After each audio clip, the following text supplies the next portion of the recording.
Good Morning Pharmacie, nous sommes le jeudi 7 décembre, c'est votre flash info quotidien. On y est, à partir de vendredi, il y aura 5 spécialités de lévothyroxine disponibles en France, dont 4 en forme orale solide. Les premières boîtes de Thyrofix sont promises pour le 8 décembre. Les commandes doivent être adressées aux grossistes de chaque pharmacie.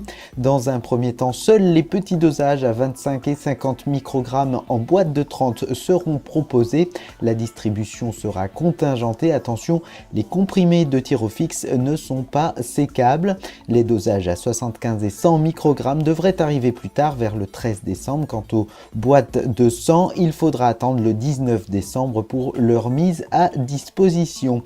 Comme pour les autres médicaments de lévothyroxine, en cas de passage d'une spécialité de lévothyroxine à Thyrofix, un contrôle biologique est recommandé avec un contrôle de la TSH réalisé entre 6 et 8 semaines après le changement.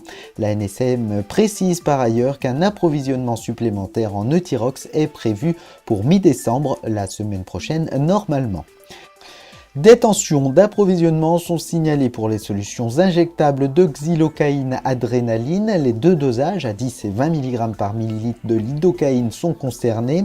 La distribution est contingentée. Pour la remise à disposition, il faudra attendre environ 7 mois puisqu'elle est annoncée par le laboratoire à partir de juin 2018. D'ici là, un numéro est mis en place pour répondre aux questions concernant le contingentement. C'est le 01 39 17 70 08. Autre perturbation, elle concerne les vaccins contre la rage. Une rupture de stock en ville est signalée pour le vaccin Rabic Pasteur et pour le vaccin Rabipur. Il n'y a pas de date de remise à disposition pour le vaccin Rabic Pasteur. Quant à Rabipur, il devrait revenir sur le marché de ville en février. Durant la période d'indisponibilité, des dépannages d'urgence peuvent être demandés. Il faut s'adresser au laboratoire GSK.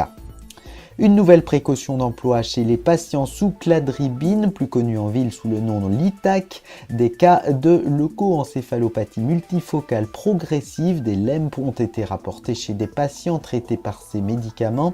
La LEMP, c'est une maladie cérébrale causée par la réactivation d'un virus. Si des signes neurologiques, cognitifs ou un comportement anormal apparaissent ou s'aggravent chez un patient sous Litac, une LEMP doit être évoquée. Il faut consulter rapidement et ne pas poursuivre le traitement par cladribine. Le sport sur ordonnance, ça fonctionne. 9 mois après la publication du décret pour la prescription d'une activité physique adaptée chez un malade chronique, la démarche semble séduire. Selon un sondage réalisé pour la Fédération française d'éducation physique et de gymnastique volontaire, un Français sur 3 est sensibilisé à la pratique sportive par son médecin et 72% d'entre eux suivent ce conseil ou cette prescription. En revanche, ça pêche encore sur l'orientation du sport idéal. Les personnes interrogées regrettent que leur médecin ne précise pas l'activité à pratiquer. Ce sondage nous apprend également que la marche est l'activité sportive la plus pratiquée par les malades. Elle est suivie de la natation et du vélo. C'est la fin de cette édition. Je vous donne rendez-vous demain matin dès 6 h. Très bonne journée en pharmacie.